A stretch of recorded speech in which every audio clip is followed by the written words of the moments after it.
You want to change.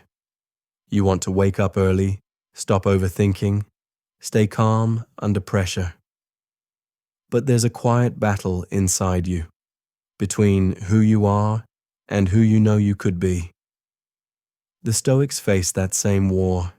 They didn't wait for motivation. They built systems of strength, habits that trained their minds to stay steady through chaos. Imagine waking up tomorrow with that kind of inner control, not perfect but centered, focused, unshaken. That's not fantasy, that's training. So the question is, what would your life look like if your mind stopped fighting against you and started working for you? The Stoics believed that change doesn't come from grand moments. It comes from daily renewal. They saw every sunrise as a reset button. Marcus Aurelius began his mornings reminding himself, "You have work to do as a human being." Epictetus, born a slave, taught that strength wasn't something you were born with. It was something you built. And Seneca, who lived among power and politics, warned that chasing perfection destroys peace. These men lived centuries apart, yet their message remains timeless. Your life changes the moment you stop waiting for transformation and start practicing it.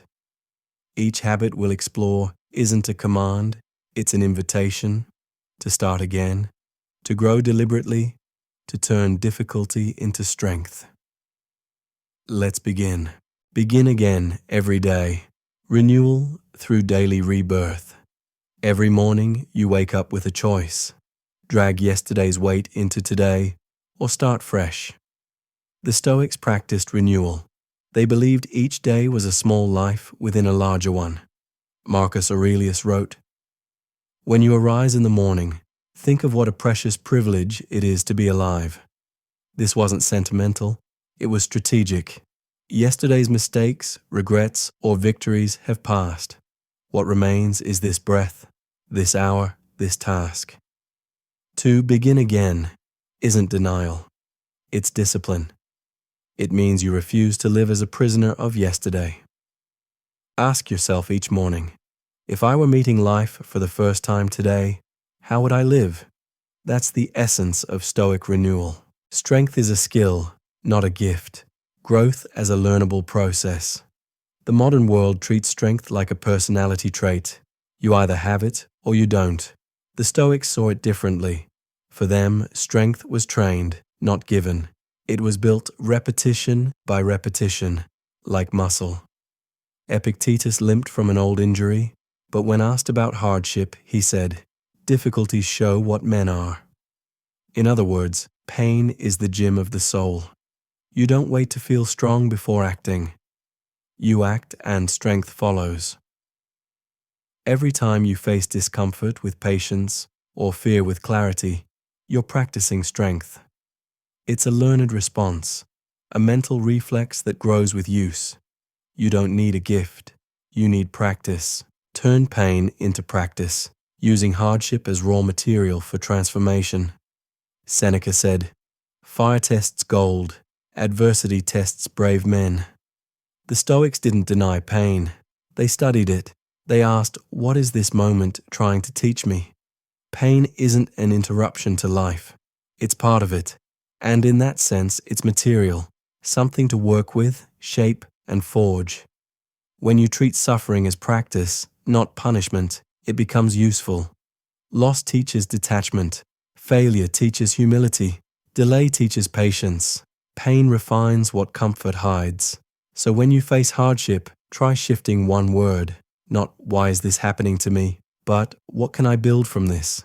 That's how pain becomes progress. Choose progress over perfection.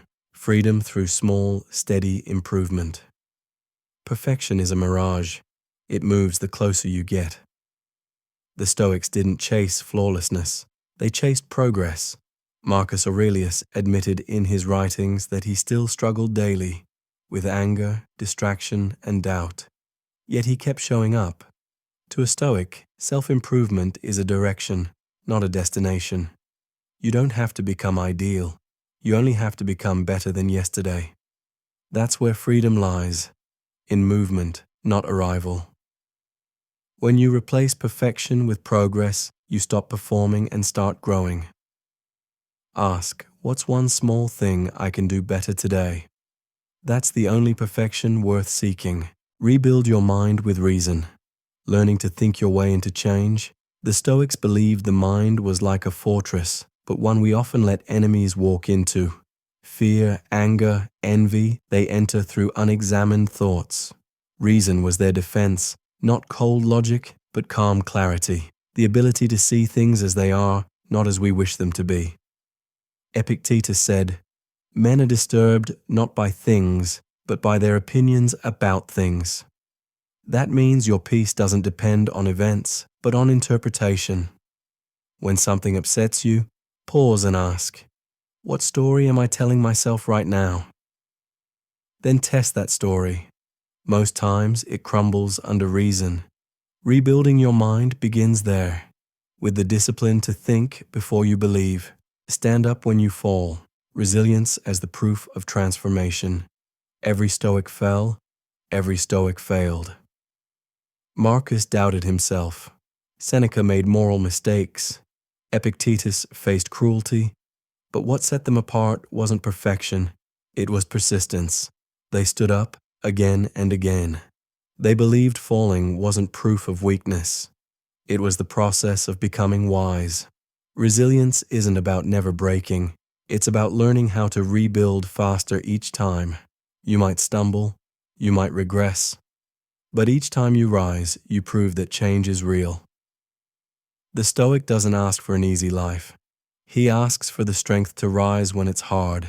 Become who you admire. Living each day as the person you're trying to become. We often admire others' virtues, but rarely practice them. The Stoics flipped that around. They asked, what if I lived today as the person I respect most? Marcus modeled patience. Seneca practiced generosity. Epictetus embodied humility. Not because it came easily, but because they treated character as craft. Every day you're shaping yourself through small actions. How you respond, how you speak, how you treat others. The question isn't, who am I? It's, who am I becoming through what I do today? Character isn't found, it's formed, and every choice is a stroke of that sculpture. So live as if your ideal self is watching and learning from what you do now.